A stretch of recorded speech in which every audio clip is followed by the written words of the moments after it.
여러분 안녕하십니까? 사주 장명가 장세진입니다. 관성은 한마디로 관운을 나타내지만 남녀 공이 직업운과 명예운이 근간을 이루고 있는데요. 여성의 경우에는 남편운과 이성운, 남성의 경우에는 자식운과 직장운에 크게 영향을 끼치게 됩니다. 때문에 사주 원국의 관성을 보면 큰 틀의 사회적인 직업운을 바로할 수 있고 또 직업의 적성과 범위를 알 수 있지만 더 세밀한 것은 사주 원국의 상호 연관성과 대운의 흐름을 종합적으로 분석해야만 정확한 진단을 할 수 있습니다.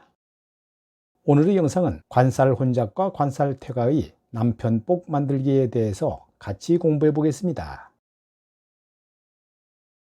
관살혼잡이나 관살퇴가는 나를 극하는 오행이 힘이 강해서 나를 못 살게 한다는 의미입니다.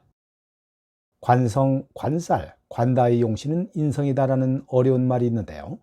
쉬운 말로 하면 관살이 강한 여자는 친정 부모에게 도움을 받아 남편을 제어하든가 아니면 친정이 잘 살고 아버지가 지위와 명망이 있으면 남편이 나에게 못되게 하지는 않는다는 말입니다. 내 사주가 관살 혼잡이면 연애 결혼보다는 부모님의 뜻이나 부모님의 소개 등으로 결혼하는 것도 좋은 비책이라 할 수 있습니다. 친정이 잘 나가는 집 딸이라면 친정에게 SOS를 청하면 되겠지만 친정도 없고 도와줄 사람도 없으면 본인이 공부하고 능력을 키우고 스펙을 올리며 파워를 가지게 되면 남자가 함부로 하지 못하게 되는데요. 사주 명리학에서는 이것을 인성이 용신이다라고 합니다. 하지만 친정도 기대할 것 없고 공부하거나 노력이 부족해서 파워를 갖기가 여의치 않다면 내가 약자가 될 수밖에 없겠지요. 이런 경우 바른 생활을 하고 온화하며 심성을 바르게 먹고 인내심을 보이면 남자에게 보호 본능을 불러일으키게 되는데요. 이렇게 관살을 완화시켜 남편복을 개척할 수도 있습니다. 단 측은지심을 가진 인간다운 남성에게만 온화하고 심성을 바르게 대해줘야 하는데요. 순정적이고 순한 심성을 역이용하는 못된 남자도 있기 때문입니다. 이번에는 남편복이 약하다고 하는 무관사주, 상관사주를 살펴볼 텐데요. 이런 사주로 태어났어도 남편복을 개척할 수 있습니다. 물론 본인이 타고난 기질지성인 성품이나 경향성, 그리고 행동 양식을 바꿔야 가능한 일이기에 힘은 들지만 바꿀 수는 있습니다. 무관사주는 남자 의식이 거의 없이 남자랑 무관하다고 생각하는 것이 가장 큰 특징인데요. 여자에게 결혼은 반평생 계급을 결정하는 중대사인 것입니다. 별 생각 없이 결혼하면 좋은 결과를 초래하기 힘든데요. 삶에서 가장 중요한 것이 결혼이기 때문이죠. 대학교 입학하는 것보다 남자를 잘 선택하는 것이 수천 배나 중요하다고 생각합니다. 남자는 내 인생에 무관한 것이 아니고 유관한 것이며 내 행복의 직격탄이라는 것을 자각해야 하는데요. 평상시에 남자에 대한 의식 없이 별 생각 없이 살아오다가 갑자기 결혼하는 경우가 참 많지요. 결혼은 진화 생물학에서도 유전자들도 버리는 냉혹한 생존 게임인데요. 막 들이대거나 전략에 넘어간다면 좋은 결과를 초래하기 정말 어렵습니다.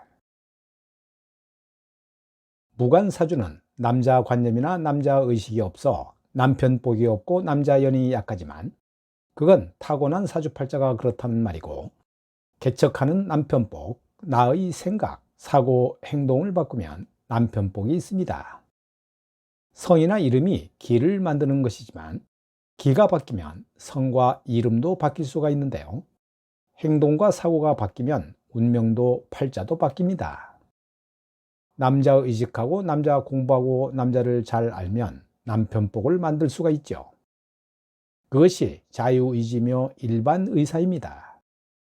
그래도 기질이나 성격을 바꾼다는 것이 어렵습니다만 이 어려운 일을 한다면 팔자를 바꿀 수 있다고 30년 넘게 명리학을 공부하고 연구한 분들이 실 경험에서 나온 주장입니다.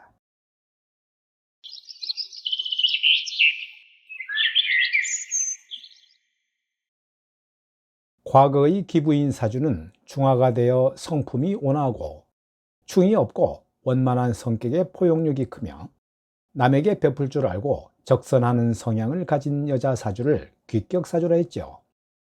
사주가 이렇게 중화되고 밸런스가 잘 맞고 순환이 잘 되는 사주는 매우 드뭅니다.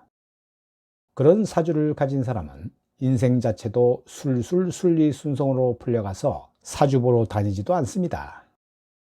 사주를 보려는 사람은 뭔가 잘 안 풀리는 것이나 안 좋은 것이 있어 희망이라도 가져보려고 상담을 요청하실 텐데요. 저는 이런 상황을 잘 알면서도 사주를 갈명할 때 사주팔자를 기준해서 고쳐야 할 것이나 조심해야 할 주의사항 등 듣기 껄끄러운 말도 서슴지 않는 상담가인데요. 듣기 좋은 말만 들으시려면 사주 간명을 받지 말고 차라리 부모님에게 칭찬해달라고 하라고 합니다. 과거에는 중화되고 순환되는 사주가 귀부인 사주라고 했다면 요즘은 남편이 돈 잘 벌어오고 골프 치고 해외여행 다니는 재성이 든든한 경우가 많습니다. 재성은 재물이자 아버지를 의미하니까 과거의 가부장적 사회에서는 돈 벌어오는 사람은 오직 아버지였기에 재성을 아버지로 해석했던 것이지요. 자본주의가 발달하고 신분제 사회가 될수록 친정 아버지의 경제력이 좋거나 여자 본인의 경제적 능력이 여자의 팔자를 결정짓는 경우가 많아졌습니다.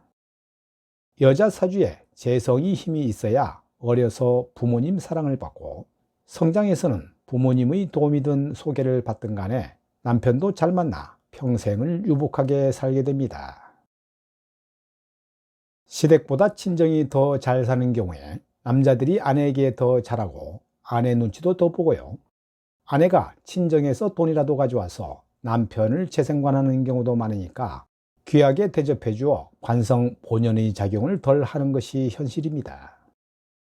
현실에서는 비슷한 능력과 재능을 가졌더라도 같은 인생의 기회를 갖지 못하는 신분제 사회에서는 인생의 기회가 부모, 사회 구조, 연줄에 좌우되는데요. 우리 사회에 현존하는 계층 서열화가 개인 능력보다는 출신이 우선시되어 인간 불평등은 더욱 가속화되어 안타까운 현실입니다. 이 명식은 신월의 기묘일주 여명으로 일지평관, 시지인목정관이 자리하고 있네요. 일지평관을 나의 배우자로 보는데 배우자로 쓰기에는 좀 못나 보이는데요. 못나 보이더라도 일지는 어쨌든 내 배우자입니다.